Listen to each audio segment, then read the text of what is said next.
കൃതജ്ഞതാ സ്വപ്നങ്ങളോടെ ആയിരിക്കാം. ഇന്നത്തെ വായനകളും മുൻകരുതലുകളോട് ജീവിക്കാനുള്ള ഓർമ്മപ്പെടുത്തലുകളാണ് നൽകുന്നത്. നമ്മുടെ ചിന്തകളിലും ജീവിത വഴികളിലും ജ്ഞാനം പ്രത്യക്ഷപ്പെടാറുണ്ട്. അത് തിരിച്ചറിയുവാനും മനസ്സിനെ ഏകാഗ്രമാക്കി മുന്നോട്ട് പോകുവാനും ഒന്നാം വായന നമ്മെ ആഹ്വാനം ചെയ്യുന്നു. രണ്ടാം വായനയിലൂടെ പൗലോസ് അപ്പോസ്തലൻ കർത്താവിന്റെ പ്രത്യാഗമനം ജാഗ്രതയോടെ ഒരുങ്ങി കാത്തിരിക്കുവാൻ നമ്മെ ഓർമ്മിപ്പിക്കുന്നു. ഇന്ന് സുവിശേഷത്തിലൂടെ പത്ത് കന്യകളുടെ ഉപമ വിശുദ്ധ മത്തായി സുവിശേഷകൻ നമുക്ക് നൽകുമ്പോൾ ഈ ലോക ജീവിതത്തിൽ നാം വിവേകത്തോടെ വേണം ജീവിക്കുവാൻ എന്ന ചിന്തയിലാണ് നാം എത്തി നിൽക്കുന്നത്. വിവേകപൂർവ്വം കാരണം ഒത്തിരിയേറെ അനർത്ഥങ്ങളിൽ നാം ചെന്നപ്പെടാറുണ്ട്. വിവേകപൂർവ്വം ഓരോ കാര്യങ്ങളിൽ നാം ഇടപെടുമ്പോൾ നാം ജീവിതത്തിൽ വിജയിക്കും. അത്തരം വ്യക്തികൾ പരാജയ രീതിയിൽ ജീവിക്കേണ്ടി വരില്ല. ദൈവത്തോട് ചേർന്ന് ജീവിച്ചാൽ മാത്രമേ നമുക്ക് വിവേകം എന്ന പുണ്യം ലഭിക്കുകയുള്ളൂ. പരിശുദ്ധാത്മാവിന്റെ വരദാനങ്ങളിൽ നിറഞ്ഞു നിൽക്കുന്ന പുണ്യമാണ് വിവേകം. ആയതിനാൽ പരിശുദ്ധാത്മാവിന്റെ വരദാനങ്ങൾക്കായി ഈ ബലിയിൽ മുട്ടിപ്പായി പ്രാർത്ഥിക്കാം. ജീവിതത്തിൽ നാം എല്ലായ്പ്പോഴും മുൻകരുതലുകൾ ഉള്ളവരായിരിക്കണം. വിവേകവതികളായ കന്യകമാരെ പോലെ നമുക്കും ജീവിതത്തിൽ മുൻകരുതലുകളോടെ വ്യാപരിക്കുവാനുള്ള കൃപയ്ക്കായി ഈ ബലിയിൽ പ്രാർത്ഥിക്കാം. വിശുദ്ധ ഔസേപ്പിതാവിന്റെ മധ്യസ്ഥതയിലുള്ള 11ാം യൂണിറ്റിലെ കുടുംബാംഗങ്ങൾ ബഹുമാനപ്പെട്ട അൽഫോൻസസിനെയും സിസ്റ്റേഴ്സിനെയും ഇടവകയിലെ എല്ലാ കുടുംബാംഗങ്ങളെയും യേശുനാമത്തിൽ സ്വാഗതം ചെയ്യുന്നു. ഭക്തിപൂർവ്വം വിശുദ്ധ ബലിയിലേക്ക് നമുക്ക് പ്രവേശിക്കാം.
പിതാവിനെയും പുത്രനെയും പരിശുദ്ധാത്മാവിനെയും നാമത്തിൽ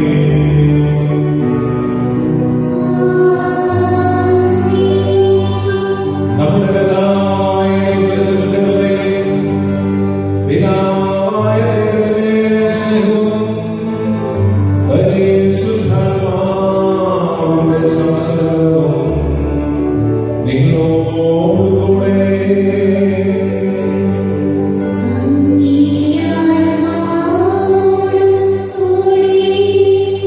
യേശുവിന്റെ പ്രിയ ബഹുമാനപ്പെട്ട മാതാപിതാക്കന്മാരെ, പ്രിയ സഹോദരി സഹോദരന്മാരെ, കർത്താവായ ദൈവത്തിന്റെ നാമം പൂജിതമാകുന്നതിനായി നമ്മളെ ഇന്ന് ഈ അൽത്താരയിലേക്ക് വിളിച്ച നമ്മുടെ ദൈവത്തിന് നന്ദി പറഞ്ഞുകൊണ്ട് ക്രിസ്തുവിനെ നമുക്ക് മഹത്വപ്പെടുത്താം. ദൈവികമായ സാന്നിധ്യത്തിന്റെ അടയാളമായ അൽത്താരയിൽ വിരിഞ്ഞിറങ്ങുന്ന പുതിയ സ്നേഹം ആസ്വദിക്കുവാനായി ഈ പ്രഭാതത്തിൽ തിരുമലവാര മക്കളുടെ കൂട്ടായ്മയിൽ നിന്ന് പതിനൊന്നാം വിളിച്ചു കുടുംബാംഗങ്ങളെ നിങ്ങൾ ഓരോരുത്തരും വിളിച്ചത് ദൈവത്തിന് നമുക്ക് നന്ദി പറയാം. നിരവധിയായ മനുഷ്യ മക്കളുടെ പ്രാർത്ഥന ദൈവിക സന്നിധിയിൽ ഉയർത്തുന്നതിന് വേണ്ടി ഇന്ന് നിങ്ങൾക്കാണ് അവസരം നൽകിയിരിക്കുന്നത്. ഈ പുതിയ പ്രഭാതത്തിലൂടെ പുതിയൊരാഴ്ച പ്രദാനം ചെയ്യുമ്പോൾ ഈ ആഴ്ചകളിലൂടെ കടന്നു പോകുന്ന എല്ലാ മക്കളുടെയും ജീവിതത്തിന് നിത്യമായ സൗഭാഗ്യവും സമാധാനവും സംരക്ഷണവും അനുഗ്രഹവും നൽകി അവരെ കാത്തുപരിപാലിക്കണമെന്ന് നമുക്ക് കരമുകൂപ്പി ആത്മാർത്ഥമായി പ്രാർത്ഥിക്കാം. പിന്നീട് നവംബർ മാസമാണ് ആത്മാക്കളെ ഓർമ്മിക്കുവാനായിട്ടുള്ള മാസം കൂടിയാണ്. നമുക്ക് മുമ്പേ കടന്നുപോയ നിരവധിയായ മനുഷ്യർ, ഒരുപക്ഷെ നമ്മുടെ മാതാപിതാക്കന്മാർ, സഹോദരി സഹോദരന്മാർ, അവരൊക്കെ നമുക്ക് നൽകിയിട്ടുള്ള അവരുടെ ജീവനും ഓജസ്സും ഉയർവും ഒക്കെയാണ് നമ്മൾ ഇന്ന് ആയിരിക്കുന്നത്. അവരെയൊക്കെ ദൈവിക സന്നിധിയിൽ സമർപ്പിച്ചുകൊണ്ട് ആത്മാർത്ഥമായി പ്രാർത്ഥിക്കാം. കർത്താവായ ദൈവത്തിന്റെ സജീവമായ സാന്നിധ്യം ശിക്ഷിക്കുവാൻ വേണ്ടി കടന്നു വന്ന വിവേകവതികളായ മറ്റു കന്യകമാരെ പോലെ നമ്മുടെ ഓരോ ജീവിതത്തിലും ഉത്തരവാദിത്വബോധത്തോടുകൂടി വിശ്വസ്തനായിരിക്കുവാനായിട്ട് അവർക്ക് വേണ്ടി പ്രത്യേകം പ്രാർത്ഥിച്ചുകൊണ്ട് ബലിയിൽ നമുക്ക് പങ്കുചേരാം. 31-ാം ഞായറാഴ്ചയിലേക്ക് കടക്കുകയാണ്.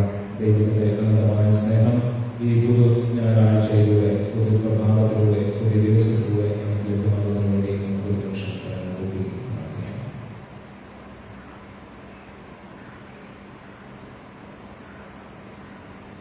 ദിവരഹസ്യത്തിന്റെ കഥാപാത്രത്തോടുകൂടെ കൊണ്ടാടുന്ന നമ്മുടെ പാപങ്ങളോട് സ്തുതിച്ച് നമുക്ക് പറയാം.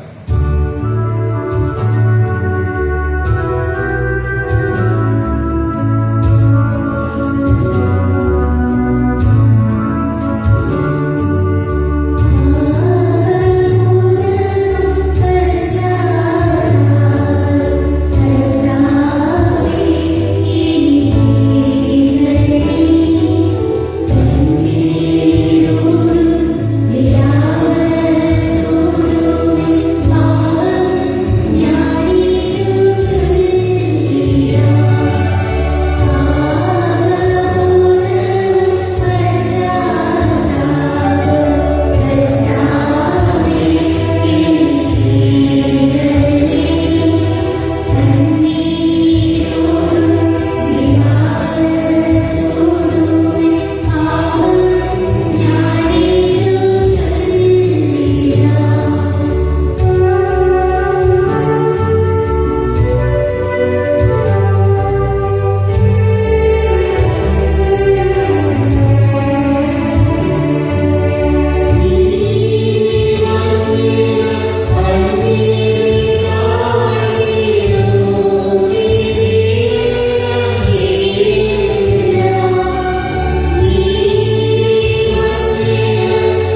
ആണ്ടുവട്ടത്തിലെ 32-ാം ഞായർ.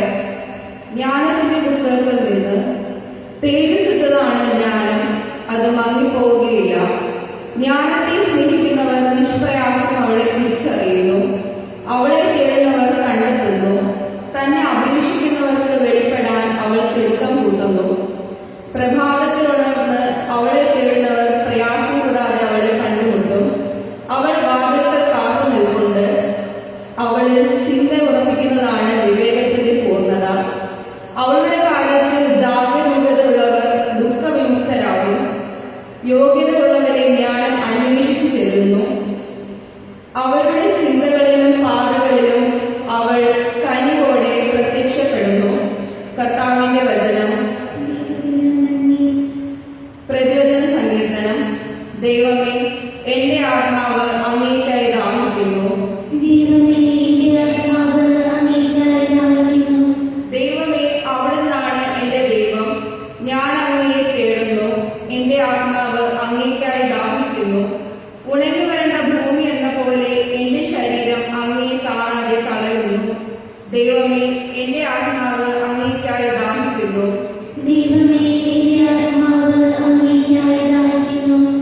അങ്ങയുടെ ശക്തിയും മഹത്വവും ദർശിക്കാൻ ഞാൻ വിശുദ്ധ മന്ദിരത്തിൽ വന്നു. അങ്ങയുടെ കാരുണ്യം ജീവനേക്കാൾ കാമ്യമാണ്. എന്റെ അധരങ്ങൾ അങ്ങയെ സ്തുതിക്കും.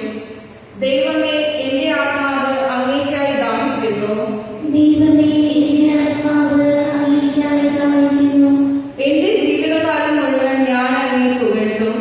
എന്റെ കൈകൾ ഉയർത്തി അങ്ങയുടെ നാമം വിളിച്ചപേക്ഷിക്കും. കിടക്കയിൽ ഞാൻ അങ്ങയെ ഓർക്കുകയും ചെയ്യും. ദൈവമേ, എന്റെ ആത്മാവ് അങ്ങേയ്ക്കായി ദാഹിക്കുന്നു.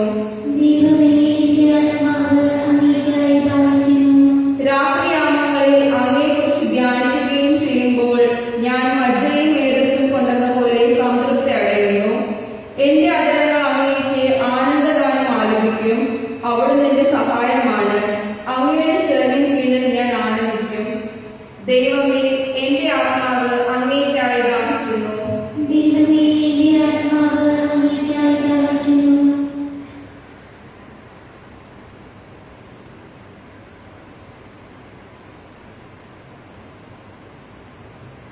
വിശുദ്ധ പൗലോസ് അപ്പോസ്തലൻ തെസ്സലോനിക്കർക്ക് എഴുതിയ 1-ാം ലേഖനത്തിൽ നിന്ന്. സഹോദരരെ, പ്രത്യാശയില്ലാത്ത മറ്റുള്ളവർ ചെയ്യുന്നത് പോലെ നിങ്ങൾ ദുഃഖിക്കാതിരിക്കാൻ നിദ്ര പ്രാപിച്ചവരെ പറ്റി നിങ്ങൾക്ക് അറിവുണ്ടായിരിക്കണമെന്ന് ഞാൻ ആഗ്രഹിക്കുന്നു. യേശു മരിക്കുകയും വീണ്ടും ഉയർത്തുകയും ചെയ്തു എന്ന് നാം വിശ്വസിക്കുന്നത് പോലെ യേശുവിൽ നിദ്ര പ്രാപിച്ചവരെ ദൈവം അവനോടുകൂടെ ഉയർപ്പിക്കും. കർത്താവിന്റെ പ്രത്യാഗമനം വരെ നമ്മിൽ ജീവനോടെ ഇരിക്കുന്നവർ നിദ്ര പ്രാപിച്ചവർക്ക് മുന്നിലിരിക്കുകയില്ലെന്ന് കർത്താവിന്റെ വചനത്തെ ആധാരമാക്കി ഞങ്ങൾ പറയുന്നു. എന്തെന്നാൽ അധികാരപൂർണമായ ആജ്ഞാവചനം കേൾക്കുകയും പ്രധാന ദൂതന്റെ ശബ്ദം ഉയരുകയും ദൈവത്തിന്റെ കാഹളധ്വനി മുഴങ്ങുകയും ചെയ്യുമ്പോൾ കർത്താവ് സ്വർഗത്തിൽ നിന്നും ഇറങ്ങി വരികയും ക്രിസ്തുവിൽ മരണമടഞ്ഞവർ ആദ്യം ഉയർത്തെഴുന്നേൽക്കുകയും ചെയ്യും.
യേശു ശിഷ്യന്മാരോട് അന്യാപദേശം നിർവഹിച്ചു. സ്വർഗരാജ്യം വിളക്കപ്പെടുത്തി മണവാളനെ എതിരേൽക്കുവാൻ പുറപ്പെട്ട 10 കന്യകമാർക്ക് സദൃശ്യം. അവർ 5 പേർ വിവേകശൂന്യരും 5 പേർ വിവേകമറികളുമായിരുന്നു. വിവേകശൂന്യകൾ വിളക്കെടുത്തപ്പോൾ എണ്ണ കരുതിയിരുന്നത്. വിവേകമറികളാകട്ടെ വിളക്കുകളോടൊപ്പം പാത്രങ്ങളിൽ എണ്ണയും എടുത്തിരുന്നു. മണവാളൻ വരാൻ വൈകി ഉറക്കം വരികയാൽ കന്യകമാർ കിടന്നുറങ്ങി.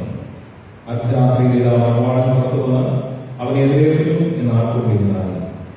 ആ കന്യകമാരാ ഉണർന്ന വിളക്കുകൾ തെളിച്ചു.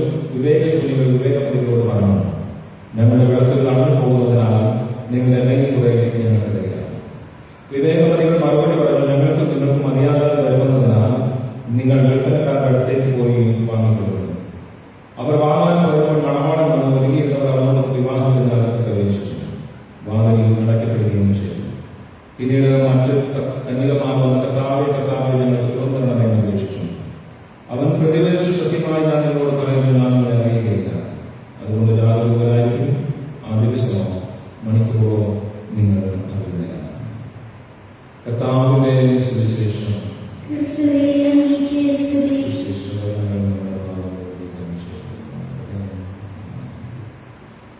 യേശുവിനെ പ്രിയ ബഹുമാനപ്പെട്ട മാതാപിതാക്കന്മാരെ, സ്നേഹമുള്ള സിസ്റ്റേഴ്സ്, പ്രിയ സഹോദരി സഹോദരന്മാരെ, പ്രിയ മക്കളെ, ആണ്ടുവട്ട 31-ാം ഞായറാഴ്ച നമുക്കിന്ന് ദൈവസ്നേഹത്തിന്റെ അടയാളമായി തിരുവല്ലവാരോ മക്കളിൽ പ്രത്യേകിച്ച് 11 കുടുംബാംഗങ്ങൾ നിറഞ്ഞ സ്നേഹത്തോടും നിറഞ്ഞ പുഞ്ചിരിയോടും കർത്താവായ ദൈവത്തിന് നിറഞ്ഞ സംരക്ഷണത്തോടും കൂടി നമുക്ക് ഈ ദിവസത്തെ ഈ ആഴ്ചയിൽ പറയുന്നു.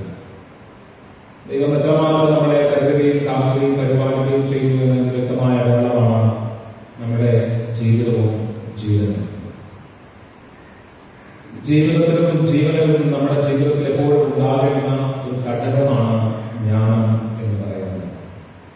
ജ്ഞാനത്തിന്റെ പുസ്തകത്തിൽ 1-ാമത്തെ വായനയിൽ 6-ാം അധ്യായം 12 മുതൽ 14 വരെയുള്ള വാക്യങ്ങൾ നമ്മൾ വായിച്ചു കേട്ടതാണ്.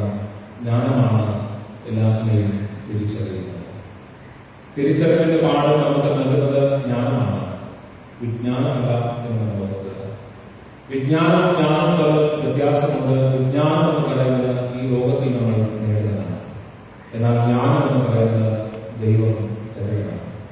അതുകൊണ്ടാണ് പലപ്പോഴും പ്രത്യേകിച്ച് സംഗീതങ്ങളിൽ ആകുലരാകുന്നവരെ അവന് ജ്ഞാനമുണ്ട് എന്ന് പറയുന്നതിന്റെ അർത്ഥം എന്ന് പറയുന്നത് അതിനെക്കുറിച്ചൊരു ദൈവിക ജ്ഞാനം അവൻ ഉള്ളിൽ നിക്ഷേപിച്ചിട്ടുണ്ട്.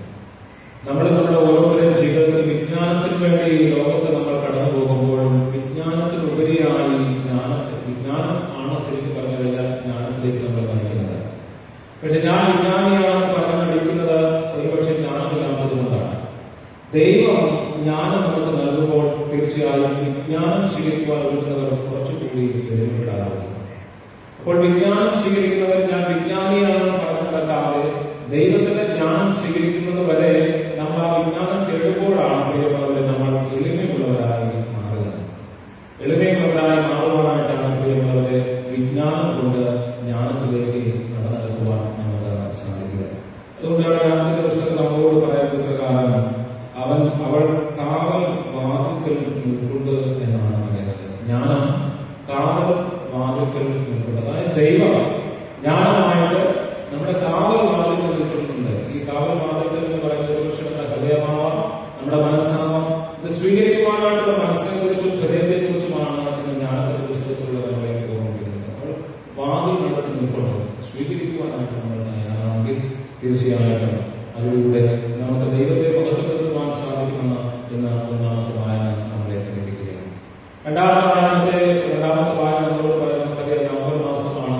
നമ്മുടെ ബന്ധപ്പെട്ടവർ, ബന്ധുക്കാരും, അയൽക്കാരും, സ്നേഹവാസികളും എല്ലാവരും കടന്നുപോയി ദൈവിക സന്നിധിയിൽ അടങ്ങി നിൽക്കുമ്പോഴും അവരെ കുറിച്ചുള്ള ഓർമ്മ ഒരുപക്ഷെ തീരാതെ നമ്മുടെ മനസ്സിൽ നിൽക്കുമ്പോഴും പൗലോസ്ലീഹ നമ്മളോട് പറയുന്ന പ്രകാരമാണ് പ്രത്യാശയില്ലാതെ മറ്റുള്ളവർ ചെയ്യുന്നത് പോലെ ദുഃഖിക്കാതിരിക്കുവാൻ നമ്മൾ പ്രത്യേകം ശ്രദ്ധിക്കുന്നു. നമുക്ക് പ്രത്യാശ ഉണ്ടെങ്കിൽ ഒരിക്കലും ദുഃഖിക്കേണ്ട കാര്യമില്ല.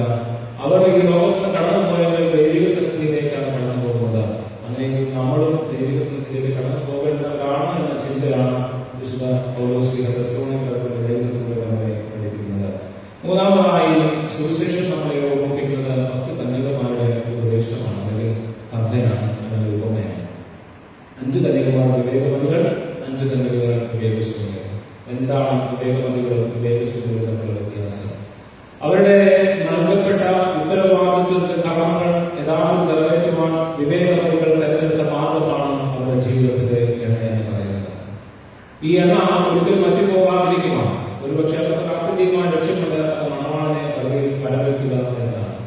മണവാളൻ വരുന്നത് എപ്പോഴാണ് അറിയാൻ പാടില്ലാത്തത് കൊണ്ടാണ് പ്രിയമുള്ളവർ കരുതൽ അവരുടെ ജീവിതത്തിൽ അവർ സ്വീകരിച്ചത്. അതുകൊണ്ടാണ് അവർ ഓരോപ്പോൾ അവരുടെ കൂടെ എണ്ണയോട് വിളക്കോടും കൂടെ എണ്ണ കൂടി എടുത്തു എന്ന് പറയുന്നത് ഉദ്ദേശശുദ്ധിയതാണ്. അപ്പോൾ അവരുടെ ഉത്തരവാദിത്തത്തെ കുറിച്ചുള്ള ബോധ്യവും ബോധവും അവരുടെ ജീവിതത്തിൽ ഉണ്ടാകുന്നതുകൊണ്ടാണ് അവർ വിളക്കുകളോടുകൂടി എണ്ണ എടുത്തു എന്ന് പറയുന്നത്. നമുക്ക് നമ്മുടെ ഓരോരുത്തരും ജീവിതത്തിൽ ഉത്തരവാദിത്വ ബോധമുണ്ട്. ഉത്തരവാദിത്വ ബോധത്തിൽ നമ്മൾ എന്തൊക്കെയാണ് എടുക്കേണ്ടതെന്ന് നമ്മൾ ഓർക്കാറുണ്ടോ? അതനുസരിച്ച് നമ്മൾ ജീവിതത്തിൽ ക്രമീകരിക്കാറുണ്ട്. ഒരുപക്ഷെ ഈ മണവാളൻ വരുന്നത് എപ്പോഴാണ് പോലും അറിയാൻ പാടില്ലാത്തൊരു സമയത്ത് ഉണർന്നിരിക്കുവാൻ പോലും കേൾപ്പില്ലാതെ വരുന്ന അവസ്ഥയാണ് രാത്രിയിൽ ഉണ്ടാകുന്നത്. പക്ഷെ വിളക്കുകളെടുത്തു, കൂടെ എണ്ണ എടുത്തു, വീണ്ടും മാനുഷികമായി കളിക്കുന്നത് ഉറക്കമാണ്. അതുപോലും മാറ്റിവെച്ചുകൊണ്ട് എന്തിനാണോ തങ്ങൾ വന്നത്, എന്തിനു വേണ്ടിയിട്ടാണ് തങ്ങൾ ഈ ഉത്തരവാദിത്വം അണിഞ്ഞൊരുക്കി വന്നത്, അവർ ഉദ്ദേശിച്ചു ആ ഉത്തരവാദിത്വം തങ്ങളുടെ ജീവിതത്തിനോട് അത് വ്യക്തമാക്കുന്നതാണ് ഈ 5 കന്യകമാരെ പ്രത്യേകിച്ച് വിവേകമതികളായ കന്യകമാർ. ഒരുപക്ഷെ സ്വാഭാവികമായി മാനുഷികമായിട്ടുള്ള കാര്യമാണ് നമ്മൾ നമ്മുടെ ഓരോരുത്തരും ജീവിതത്തിൽ ചെയ്തു പോകുന്നത്. അവർ വിവേകശൂന്യകൾ വിവേകമതികളോട് പറഞ്ഞു, ഞങ്ങളുടെ വിളക്കുകൾ അണഞ്ഞു പോകുന്നതാണ്, നിങ്ങൾ എണ്ണയിൽ കുറേ ഞങ്ങൾക്ക് തരിക. വിവേകമതികൾ മറുപടി പറഞ്ഞു, നിങ്ങൾക്ക് മര്യാദ വരുന്നതിനാൽ നിങ്ങൾ വിൽപ്പനക്കാരുടെ അടുത്തേക്ക് പോയി വാങ്ങാൻ കൊടുക്കുന്നു. പ്രിയമുള്ളവരെ, വിവേകമതികളായ അവരുടെ ജീവിതത്തിലൂടെ നൽകപ്പെട്ട വിവേകം, ജ്ഞാനം അവരവരുടെ ജീവിതത്തിലേക്ക് പകർന്നു കൊടുക്കുമ്പോഴും ഒരുപക്ഷെ അവർ സ്വീകരിക്കേണ്ടത് അവരുടെ ഉത്തരവാദിത്വത്തിൽ നിറവേറ്റാൻ പറ്റാതെ പോകുന്ന അവസ്ഥയാണ് വിവേകശൂന്യങ്ങൾക്ക് ഉണ്ടായിരിക്കുന്നത്. നമ്മൾ സമയബന്ധിതമായി ചെയ്തു തീർക്കേണ്ട ഉത്തരവാദിത്വം പൂർണ്ണതയോടുകൂടി ചെയ്തു തീർത്തിലാണെന്നുണ്ടെങ്കിൽ, അതിന്റെ ഉദ്ദേശിച്ചത് നമ്മുടെ ജീവിതത്തിൽ കൈവരുന്നതാണെന്നുണ്ടെങ്കിൽ, സങ്കടപ്പെട്ട നമ്മുടെ ഉത്തരവാദിത്വത്തിൽ നിന്ന്, നമ്മുടെ ഭവനങ്ങളിൽ നിന്ന് നമ്മൾ ഇറങ്ങേണ്ടി വരും. ആ ഒരു സന്ദേശമാണ് ഇന്ന് നമ്മുടെ ജീവിതത്തിൽ നമുക്ക് നൽകുവാനായിട്ടുള്ളത്. ഈ കൃപ നമ്മുടെ ജീവിതത്തിൽ സ്വീകരിക്കുവാനായിട്ട് കൃപയ്ക്ക് വേണ്ടി പ്രത്യേകം പ്രാർത്ഥിച്ചുകൊണ്ട് വിവേകമതികളെ പോലെ എപ്പോഴും ഉത്തരവാദിത്വമാണ് നമ്മുടെ ജീവിതത്തിൽ ദൈവം നൽകിയിട്ടുണ്ടെങ്കിൽ ആ ഉത്തരവാദിത്വത്തെ ഉറച്ച സ്ഥാനവും ലക്ഷ്യബോധവും നമ്മുടെ ജീവിതത്തിൽ ഉണ്ടാകാൻ വേണ്ടി പ്രാർത്ഥിക്കാം. ഒരു നിമിഷം നമുക്ക് കൂപ്പി പരിശുദ്ധമായ ജീവിതം സംഘടിപ്പിച്ചിട്ടുണ്ട്. കർത്താവിനെയുടെ സ്ത്രീകളിൽ അനുഗ്രഹിക്കപ്പെട്ടവളാകും, അങ്ങയുടെ ഫലമായി അനുഗ്രഹിക്കപ്പെട്ടവനാകും.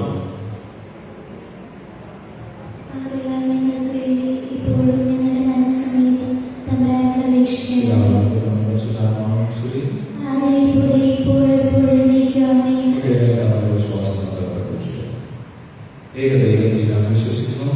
സ്വർഗ്ഗത്തിന്റെയും ഭൂമിയുടെയും ദൃശ്യവും അദൃശ്യവുമായ എല്ലാത്തിന്റെയും സൃഷ്ടാവും സർവശക്തനുമായ പിതാവിലും ഞാൻ വിശ്വസിക്കുന്നു.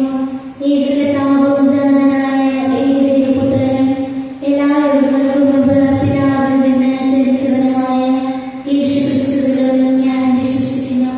ദൈവത്തിൽ നിന്നുള്ള ദൈവവും പ്രകാശത്തിൽ നിന്നുള്ള പ്രകാശവും സത്യദൈവത്തിൽ നിന്നുള്ള സത്യദൈവവും ജനിച്ചവരെങ്കിലും സൃഷ്ടിക്കപ്പെട്ട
സർവത്തെ പരിപാലിക്കുന്ന സർവശക്തനായ ദൈവത്തെ തിരുസഭയെ സമർപ്പിക്കുന്നു. പരിശുദ്ധ പിതാവ് ഫ്രാൻസിസ് മാർപ്പാപ്പയെ, എല്ലാ മെത്രാന്മാരെയും, പോൾ ആന്റണി മുനിശ്ശേരി പിതാവിനെയും, എല്ലാ വൈദികരെയും സന്യസ്തരെയും അനുഗ്രഹകാരെ നിറയ്ക്കണമേ. ഭൂമിയിൽ സഭയുടെ പ്രയത്നങ്ങളെ ആശീർവദിക്കണമേ. പരിശുദ്ധാത്മാവിന്റെ ദാനങ്ങളും വരങ്ങളും കൊണ്ട് അവരെ ഓരോരുത്തരെയും നിരത്തുകയും അനുനിമിഷവും ശക്തിപ്പെടുത്തുകയും ചെയ്യണമെന്ന് ഞങ്ങൾ പ്രാർത്ഥിക്കുന്നു. കാരുണ്യവാനായ ദൈവമേ, ഞങ്ങളുടെ ഇടവകയെ സഭയെ സമർപ്പിക്കുന്നു. ബഹുമാനപ്പെട്ട അൽഫോൻസ് അച്ഛനെയും എല്ലാ കുടുംബാംഗങ്ങളെയും അനുഗ്രഹിക്കണമേ. അച്ഛന്റെ ശുശ്രൂഷകളെയും അനുഗ്രഹിച്ച് ഫലദായകമാക്കണമേ. ഞങ്ങളുടെ കുടുംബങ്ങളെ കാരുണ്യപൂർവ്വം പരിപാലിക്കണമെന്ന് ഞങ്ങൾ പ്രാർത്ഥിക്കുന്നു. ദാനങ്ങളുടെയും വരദാനങ്ങളുടെയും ഉറവിടമായ ദൈവമേ, അവിടുത്തെ ആത്മാവിനാൽ ഞങ്ങളെ നിറയ്ക്കണമേ. വിവേകവതികളായ കന്യകളെ പോലെ സ്നേഹത്തിന്റെ എണ്ണ ജീവിത വിളക്കുകളിൽ കരുതി വയ്ക്കുവാനും ദൈവമേ അങ്ങക്ക് പ്രീതികരമായ ജീവിതം നയിക്കുവാനും ഞങ്ങളെ അനുഗ്രഹിക്കണമെന്ന് ഞങ്ങൾ പ്രാർത്ഥിക്കുന്നു. ജ്ഞാനത്തിന്റെ ഉറവിടമായ ദൈവമേ, ഓരോ ദിനത്തിലും അങ്ങേ ദിവ്യമായ ജ്ഞാനത്തിനു വേണ്ടി ദാഹിച്ചു പ്രാർത്ഥിക്കുവാനുള്ള കൃപാവരങ്ങൾ ഞങ്ങൾക്ക് നൽകണമേ.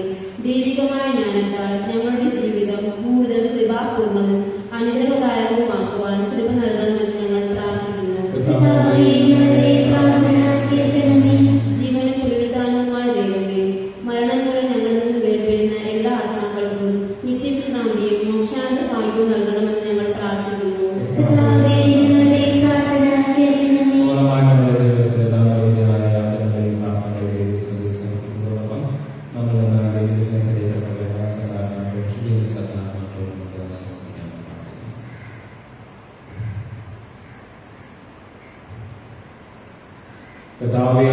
സഭയുടെ പ്രാർത്ഥനകളെ സന്നിധിയിൽ പ്രീതികരമായി ഭവിക്കട്ടെ. അങ്ങനെ ഞങ്ങളുടെ യോഗ്യമായ ഞങ്ങളുടെ പ്രാർത്ഥനയെ കാരണത്താൽ അനുഗ്രഹിക്കുന്നുണ്ടാകട്ടെ. കർത്താവായ ക്രിസ്തുവിൽ ഞങ്ങൾ സമർപ്പിക്കുന്ന പ്രാർത്ഥന പൂർണ്ണമായി.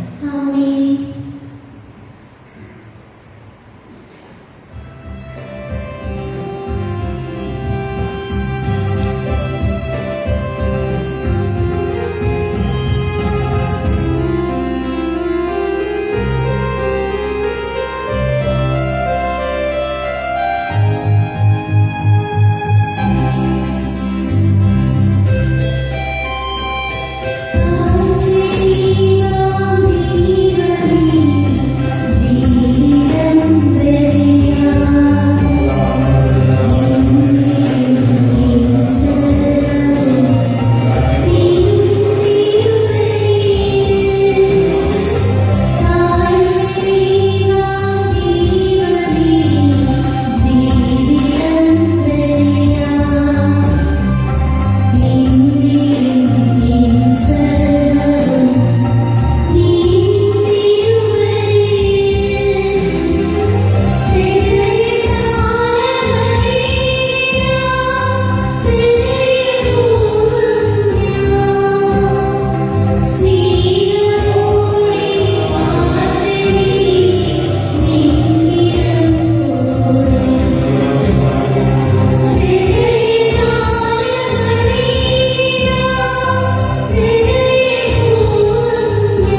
പിതാവുമായ ദൈവത്തിന് സ്വീകാര്യമാകുവാൻ വേണ്ടി പ്രാർത്ഥിക്കുന്നു. കർത്താവിന്റെ നാമത്തിലെ സ്തുതിക്കും മഹിമയ്ക്കും നമ്മുടെയും അവിടുത്തെ ക്രിസ്തുവും മുഴുവൻ നന്മയ്ക്കുമായി അംഗീകാരങ്ങളിൽ നിന്ന് ഈ ബലി സ്വീകരിക്കുമാറാകട്ടെ.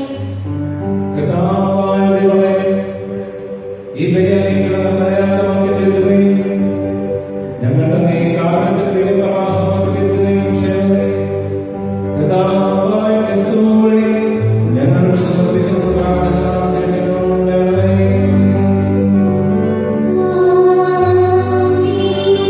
കർത്താവ് നിങ്ങളോടുകൂടെ.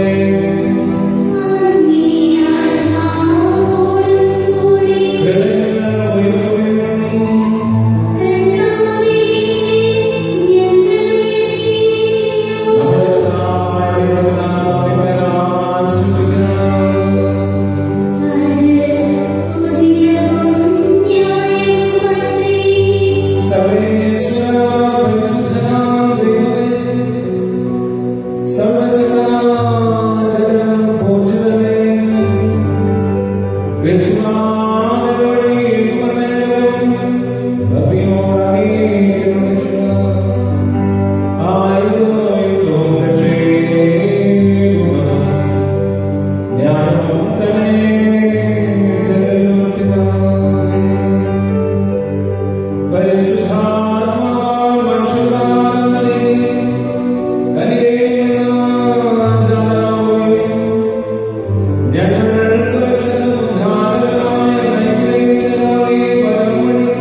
പരിശുദ്ധമായ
ഉയർപ്പിന്റെ പ്രത്യാശയോടെ നിലകൊള്ളുന്ന ഞങ്ങളുടെ സഹോദരങ്ങളെയും മാതാപിതാക്കന്മാരെയും അങ്ങേ കാലത്തിൽ മരണമടഞ്ഞ സകലരെയും അങ്ങോട്ടുകയും അങ്ങേ മുഖത്തിന്റെ പ്രകാശത്തെ തന്നെ സ്വീകരിക്കുകയും ചെയ്യണം.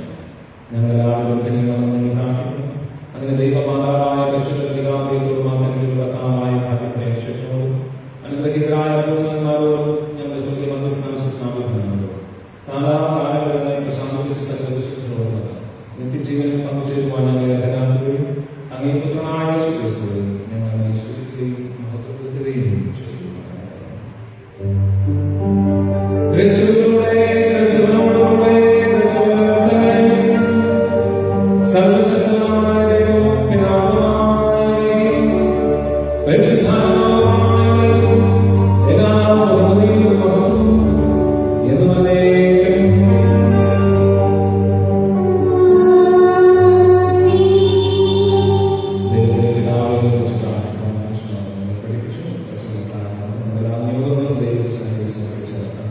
Amen.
അനുഗ്രഹപൂർണ്ണമായ പ്രകാശവും മരിച്ചതായ യേശുക്രിസ്തുവാകുന്നു പ്രതീക്ഷിച്ചിട്ടുണ്ട്. അങ്ങേ കരുണയുടെ സഹായത്താൽ ശത്രുതാപക്ഷണങ്ങളോട് പാപമോചിതരാവുകയും എല്ലാ ആപത്തുകളിൽ നിന്നും സുരക്ഷിതരാവുകയും ചെയ്യുമാറാകട്ടെ.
വിശുദ്ധ കുർബാന സ്വീകരിക്കാനുള്ള സമയമാണ്.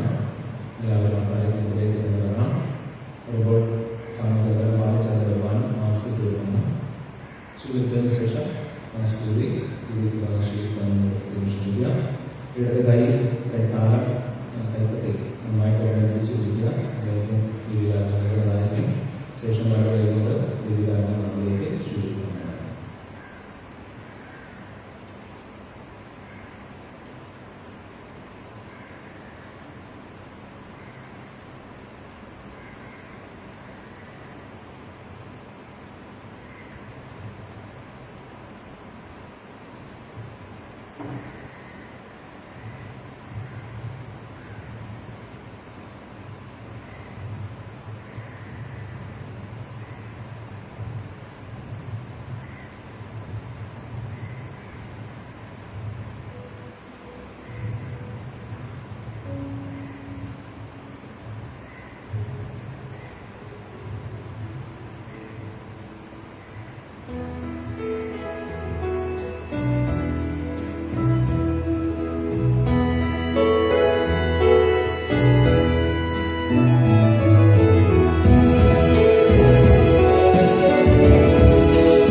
കാരണം എന്തെങ്കിലും ഒരു ബുദ്ധിമുട്ട് വന്നു കഴിഞ്ഞാൽ വേസ്റ്റ് നോക്കും, വേസ്റ്റ് നോക്കിയതിന് ശേഷം ആരാണ് പോകുന്നത് ആരാണ് പോകുന്നത് അറിയാൻ പറ്റാത്ത അവസ്ഥയാണ്.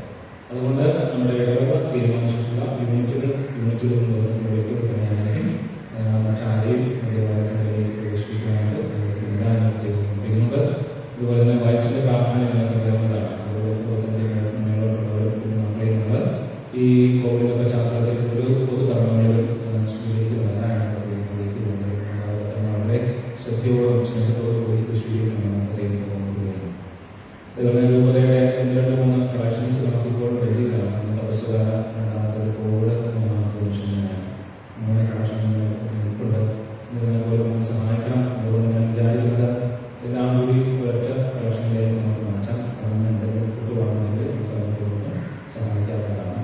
നമ്മുടെ സഹായം തപസ്സുകാരൻ എടുക്കുക. കോവിഡ് വെച്ച് കളക്ഷൻ കൊടുക്കുന്ന മിഷൻ ഞായറാഴ്ച പോലും നിങ്ങളെ കഴിയുന്നതിന് പരമാവധി ഒരു കവറാക്കി എല്ലാം കൂടി ഒരു ഉദ്ദേശം നമുക്ക് സ്വീകരിക്കാനായിട്ട് കൊടുക്കാനായിട്ട് സാധിക്കും. നമ്മുടെ എല്ലാവരുടെയും ആത്മാർത്ഥമായ സഹകരണം പ്രതീക്ഷിക്കുന്നു. നമുക്ക് കർത്താവ്